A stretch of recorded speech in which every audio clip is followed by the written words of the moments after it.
Glória a Deus, louvado seja o nome do Senhor, exaltado é aquele que vive e reina para todo sempre.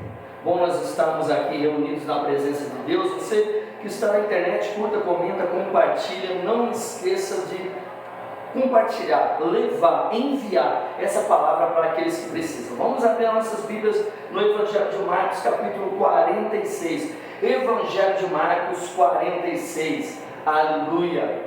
Bom, nós estamos aqui na presença de Deus. 46, 11 de Marcos 46, 10 na verdade, 10 de Marcos 46. Evangelho de Marcos 10, 46. Vamos aprender um pouquinho com esse homem bem conhecido de todos nós, essa passagem bem conhecida nossa. Vamos aprender com o cego Bartimeu. Cego Bartimeu, ele tem algo muito importante para nos ensinar. O 46, 1 vai nos dizer assim: depois foram para Jericó, e saindo ele de Jericó com os seus discípulos e uma grande multidão, Bartimeu, o cego, filho de Timeu, estava assentado junto do caminho, mendigando. Então nós vemos aqui, querido, que Jesus, ele tinha saído de Jericó, ou melhor, eles foram para Jericó, e chegando lá em Jericó, eles estão junto com os seus discípulos. Havia com ele uma grande multidão, e na beira do caminho estava Bartimeu, filho de Timeu, mendigando, ou seja, era um homem cego que estava ali dependendo das pessoas entregarem para ele algum valor, para que assim então ele pudesse levar algum alimento para casa, trazer um sustento para si. Porém, sendo cego ele não podia trabalhar, ele não tinha condição do trabalho. Porém, esse homem era um homem que passava por dificuldades muito grandes. Por quê? Porque ele tinha que lutar muito na vida, porque possivelmente por ele ser um cego, muitas pessoas podiam passar ali e humilhá-lo. Crianças possivelmente, sabendo que ele não era cego, que ele era cego, então acontece o quê? Podiam passar ali e humilhar, você nem vai saber quem que é essa pessoa. Então ele passava uma luta muito grande. Por isso que o tema de hoje é: eu continuo lutando. Quem era Bartimeu? Era uma pessoa que continuava lutando, mesmo sem expectativa de vida, cego, sem poder enxergar ao seu redor, sem poder ter uma profissão para trabalhar, para ter uma vida mais digna, mas mesmo assim, ele não parava de lutar, ele não parava de acreditar. Ele tinha todos os motivos, querido, para desanimar. Ele tinha todos os motivos para, de repente, até mesmo dar cabo da sua vida. Por quê? Porque ele era uma pessoa esquecida pela sociedade, porém, ele entendia no seu coração que ele não era esquecido por Deus, e ele sabia que em algum momento Deus Todo-Poderoso ia ouvir o clamor dele. Bateriazinha foi. E acontece o quê? Alguém diz para ele, no 47, e ouvindo que era Jesus de Nazaré, começou a clamar e a dizer: Jesus, filho de Davi, tem misericórdia de mim.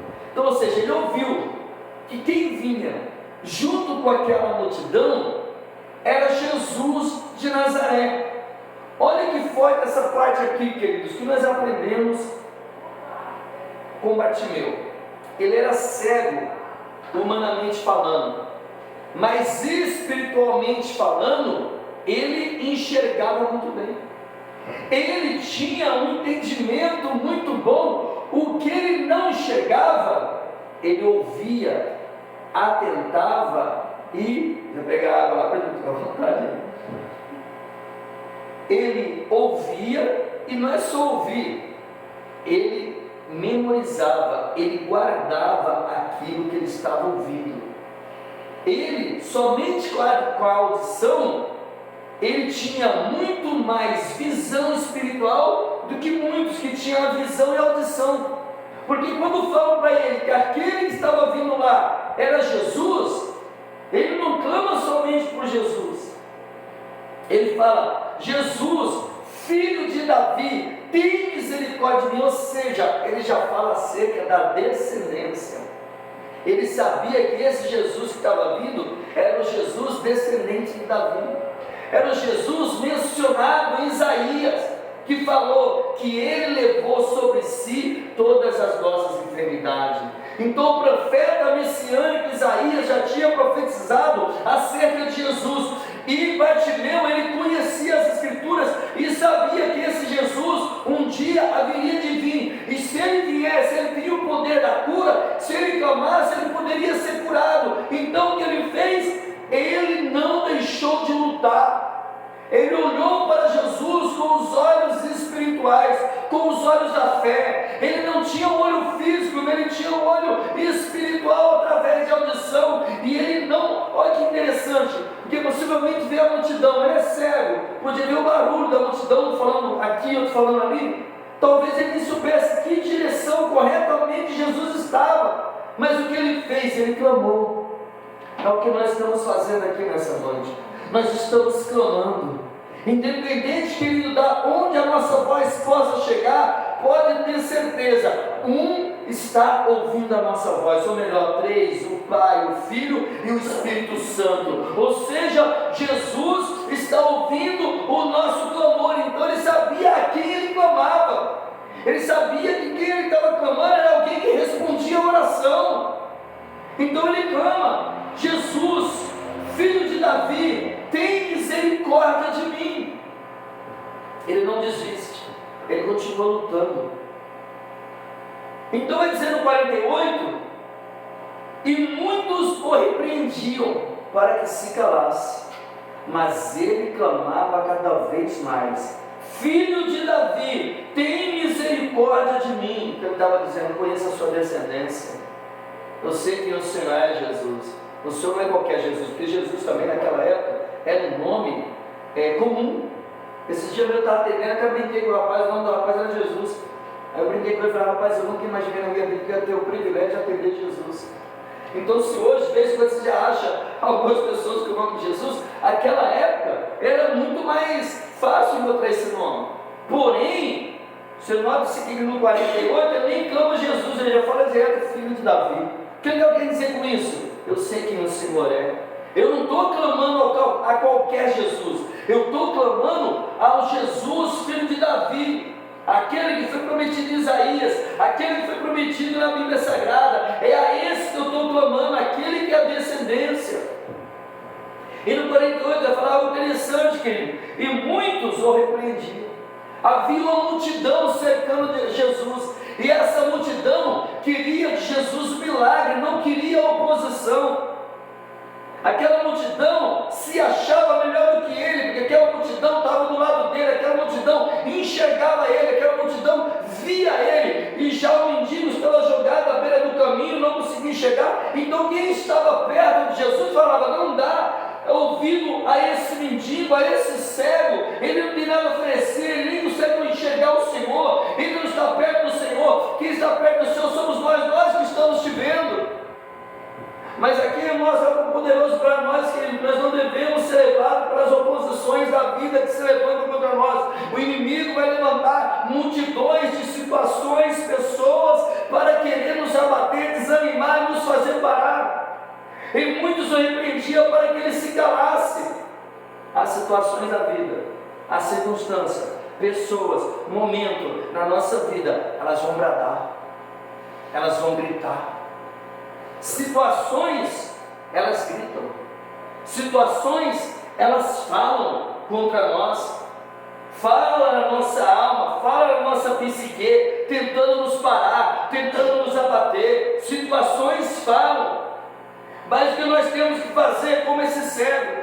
Quanto mais a multidão o repreendia, mais que ele clamava, mas ele clamava cada vez mais. O que aprendemos com isso? Que quando a luta vier contra nós, nós temos que ser maior que a luta. Vem a dificuldade, vem a decepção, vem a frustração, vem o isolamento, vem o esquecimento, vem o abandono. Me abandonaram, esqueceram de mim, me deixaram, como dizia o pastor Lima, vou me forcar no pé de couro. Não, dói. Dói o abandono? Dói. Dói o distanciamento? Dói. Dói a perda? Dói. Mas o nosso Deus é o Deus que pega o solitário e faz ele viver em família, querido. Então nós temos que viver de fé, como esse cego também, ele enxergou o que ninguém estava enxergando. Ninguém acreditava que aquele cego pudesse voltar a enxergar, mas ele enxergou pelos olhos da fé. Humanamente ele era cego, mas espiritualmente ele já estava enxergando.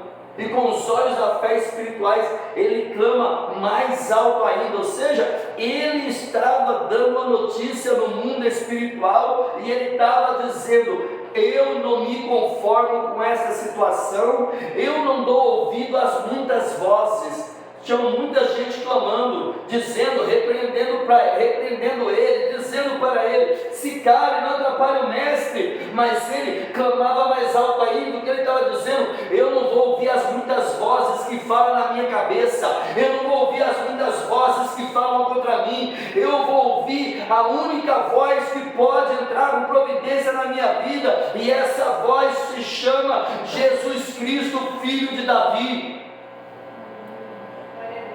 Mas ele clamava cada vez mais alto: filho de Davi, tem misericórdia de mim. Se eu e você estamos clamando, querido, invocando o poder de Jesus, que nós estamos fazendo aqui, daqui a pouco nós vamos clamar, daqui a pouco nós vamos orar, daqui a pouco nós vamos invocar o poder de Deus, daqui a pouco nós vamos clamar esse filho de Davi para estar conosco aqui. E o que vai acontecer? Vai acontecer o 49.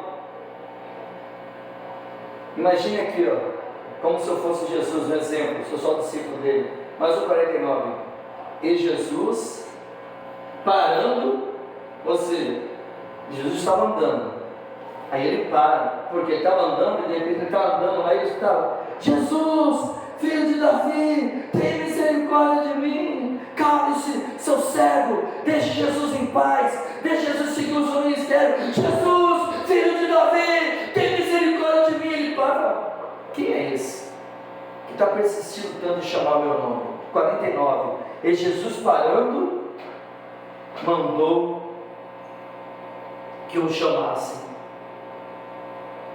Olha que forte, querido. Havia uma multidão do lado de Jesus, falando para que o cego se calasse. Porém, Jesus para, ouvindo a voz dele, e ouve a multidão? Não, ouve o cego. Por quê? Porque Bartimeu, ele estava clamando.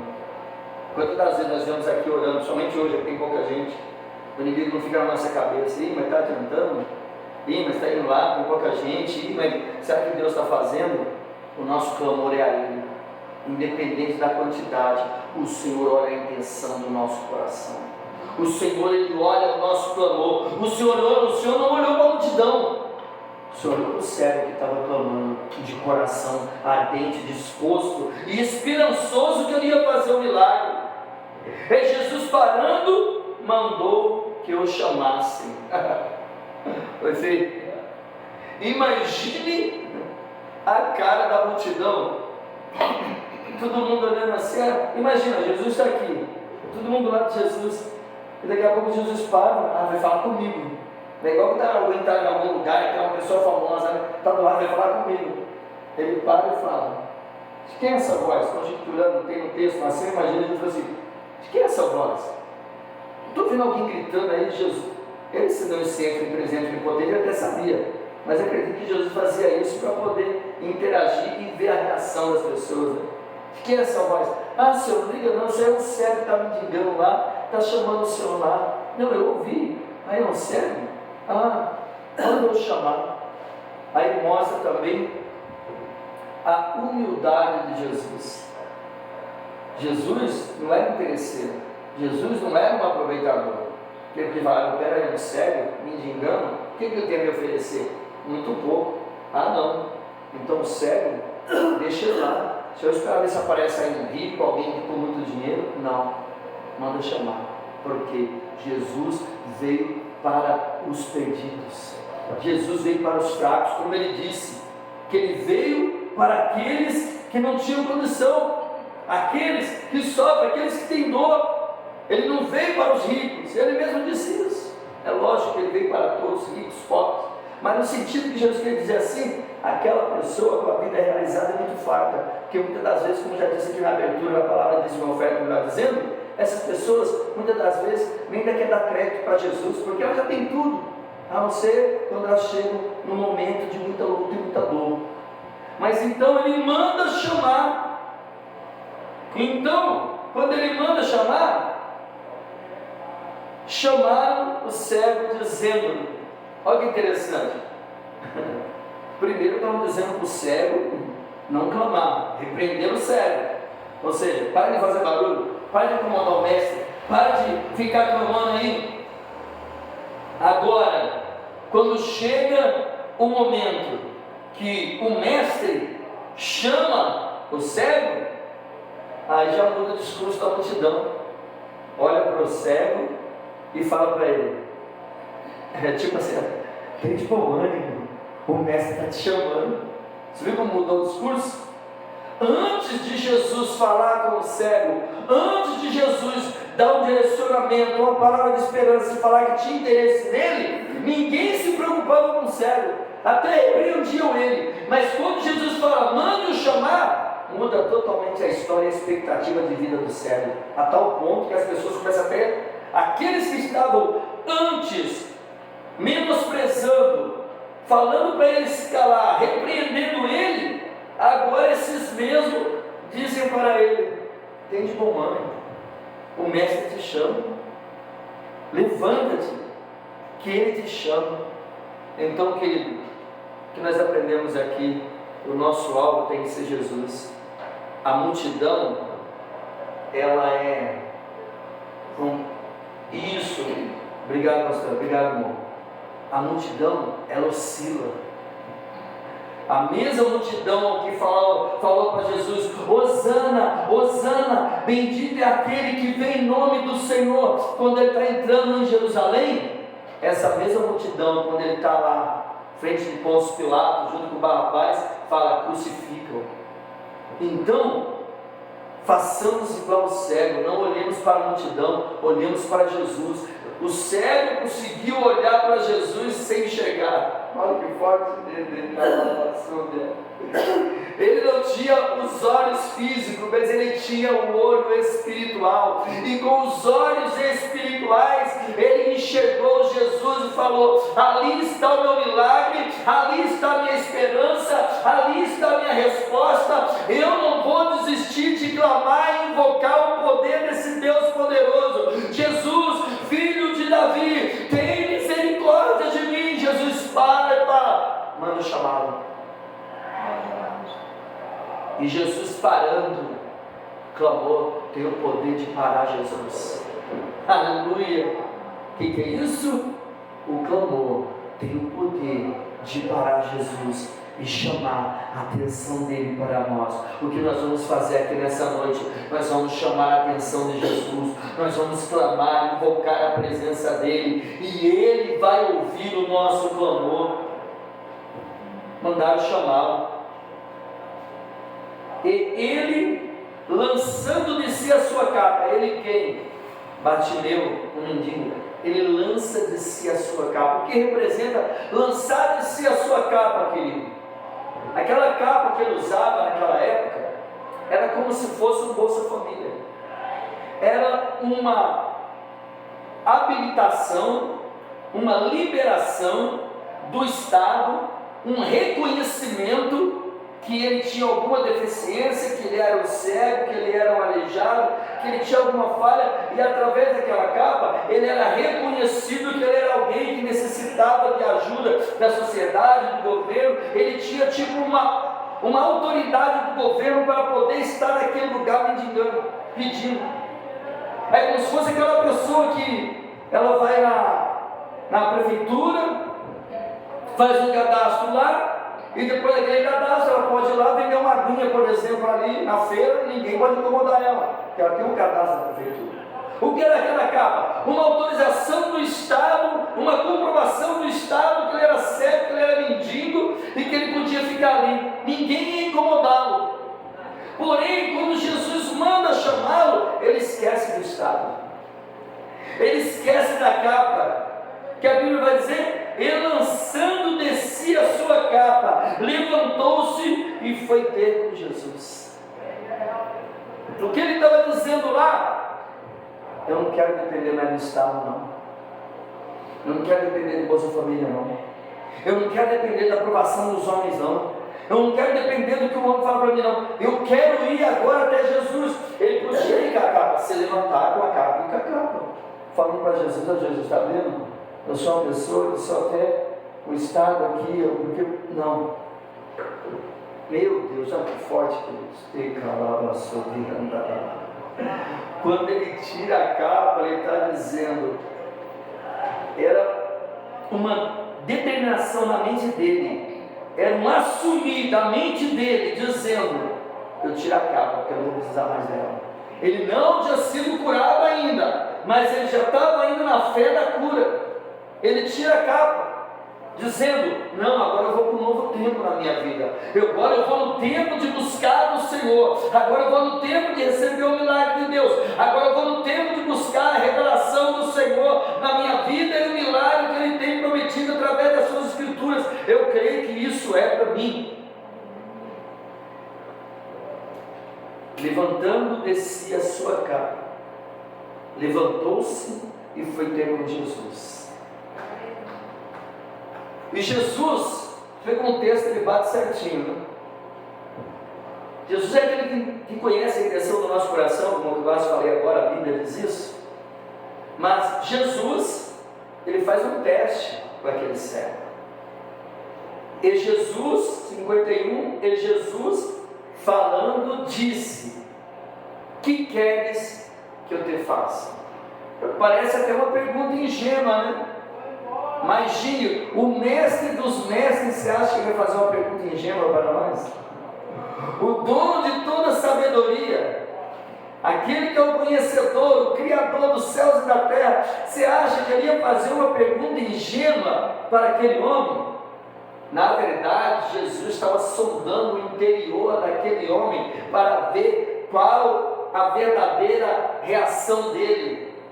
Lembra quando Jesus, aquele jovem rico, chega até Jesus e pergunta para Jesus, como eu faço para herdar ao reino dos céus? Jesus diz para ele, obedece pai e mãe, obedece as leis, os mandamentos. Ele fala, não, eu faço isso desde criança. Outro teste, só que esse foi diferente, aquele já chegou querendo interrogar Jesus. Jesus olha para ele e fala, então vamos fazer o seguinte, pega tudo que tem, vende, dá aos pobres e terá o reino dos céus. Acontece o quê? Ele ficou muito triste e vai embora. Jesus pegou a intenção do coração dele. Qual é a resposta dele? Se ele tivesse mesmo disposto em buscar o reino dos céus mesmo de coração. Jesus não queria o dinheiro dele, Jesus queria a intenção do coração dele, a atitude dele. Você fala assim, mestre, eu dou tudo isso. Jesus fala, não precisa disso não, eu quero o seu coração, eu quero a sua obediência. Agora aqui Jesus fala para ele, para Bartimeu, que queres que eu te faça? O cego podia falar N situações, N coisas. Ah, Jesus, eu quero que o Senhor me deixe rico, eu sou um mendigo. Eu vivo na beira da estrada, dependendo que as pessoas doam para mim poder comprar o meu almoço, a minha janta.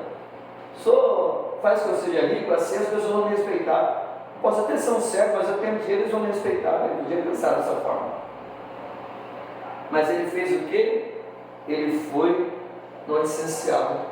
Ele foi o que ele precisava para que ele pudesse ter a dignidade de ele por si só conquistar, realizar, progredir e vencer na vida. Então ele diz, aleluia, 51, e o cego lhe disse, mestre, que eu tenha vista. Uma pergunta simples, uma resposta simples. Jesus fez uma pergunta simples, ele podia querer fazer uma resposta super complicada, querer contar toda a história dele, como que ele ficou cego, o que aconteceu na vida dele, como ele foi menosprezado. Olha, não, ele não fala nada de ninguém, ele não fala nada da vida dele, ele apenas responde aquilo que começa a ser perguntado para ele, que eu volte a ter visto. Que eu volte a ter visto. Então, queridos, para Jesus, nós não precisamos ficar dando roteiro.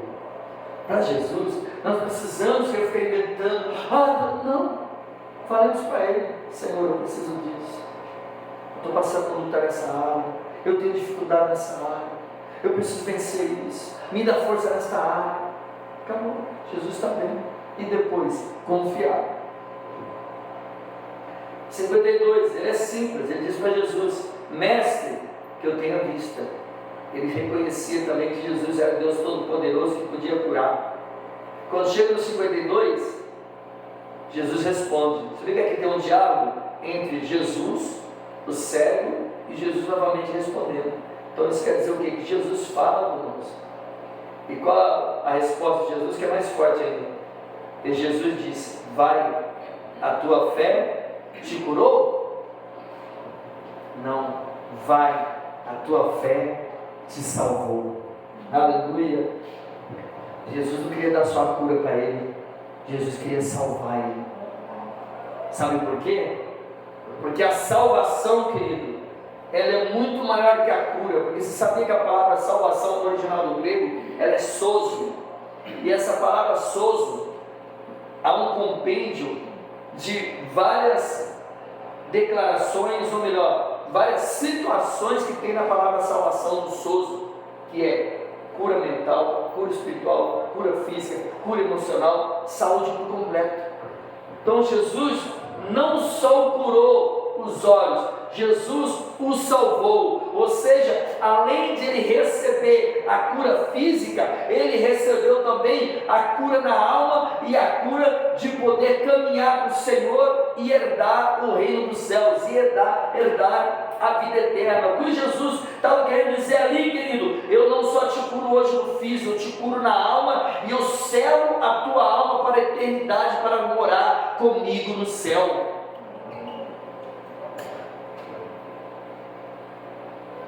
E Jesus lhe disse: vai, a tua fé te salvou. E logo viu. Vai, a tua fé te salvou. E logo depois, e logo viu. Então isso quer dizer que a salvação, ela traz o completo. Você vê que até aqui nessa palavra você vai buscar a base que eu estou falando aqui do original do Bíblia. Ele recebeu a salvação e logo já foi curado. Então a salvação, ela traz o compêndio de completo para a nossa vida.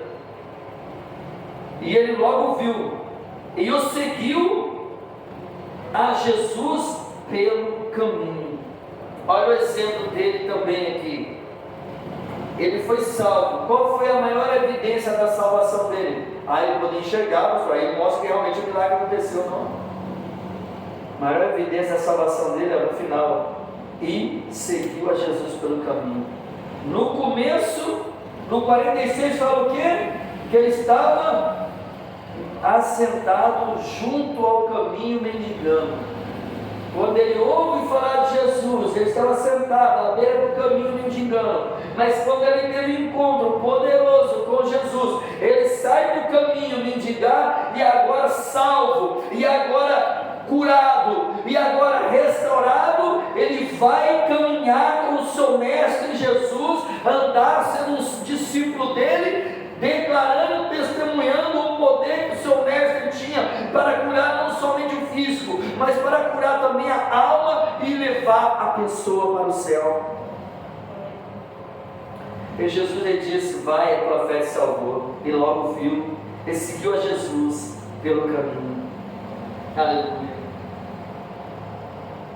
Nosso desafio, querido, é entender que nós somos salvos, e Jesus vai nos curar, e depois que Ele nos curar, que nós venhamos continuar a seguir a Ele pelo caminho.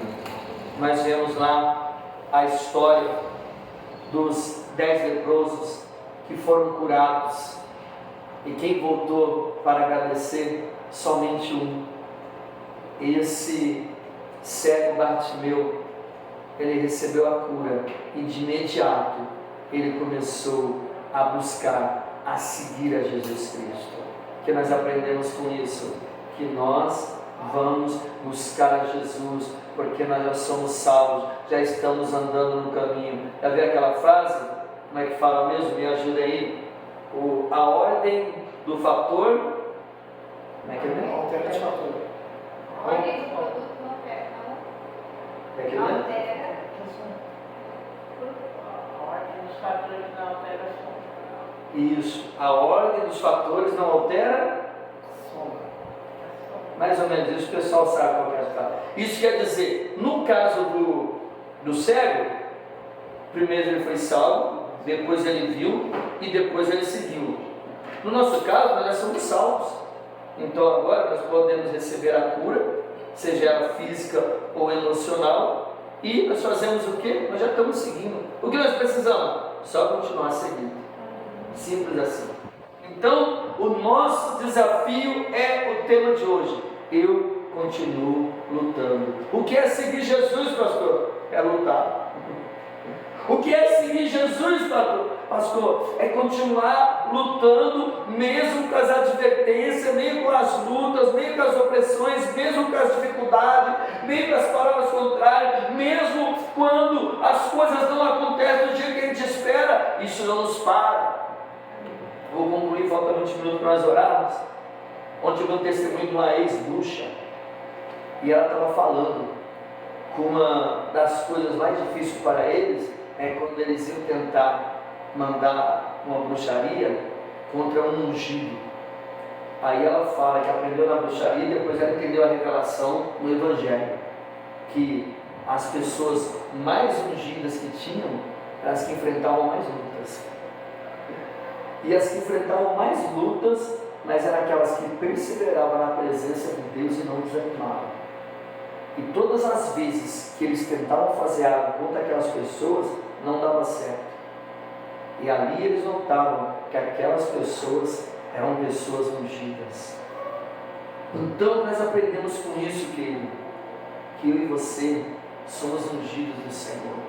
A luta, o que é? É uma tentativa do inimigo de nos parar. Mas todas as vezes que eu e você, nós continuamos lutando, nós estamos dando uma ordem no mundo espiritual, nós estamos dando uma notícia no mundo espiritual e estamos dizendo: Satanás, você pode vir quente que eu estou fervendo.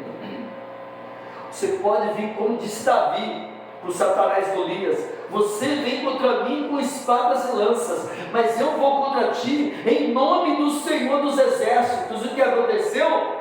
Davi, um jovem de baixa estatura, apenas com uma pedra e uma funda, derrubou um gigante de quase 3 metros de altura. Então, o que o Senhor fala para mim e para você nessa noite?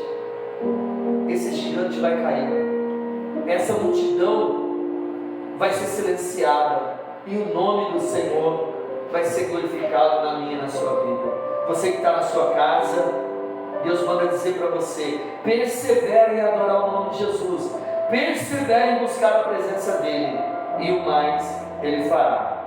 Deus abençoe a sua vida, a sua casa, toda a sua família, no nome de Jesus. Aleluia, glória a Deus.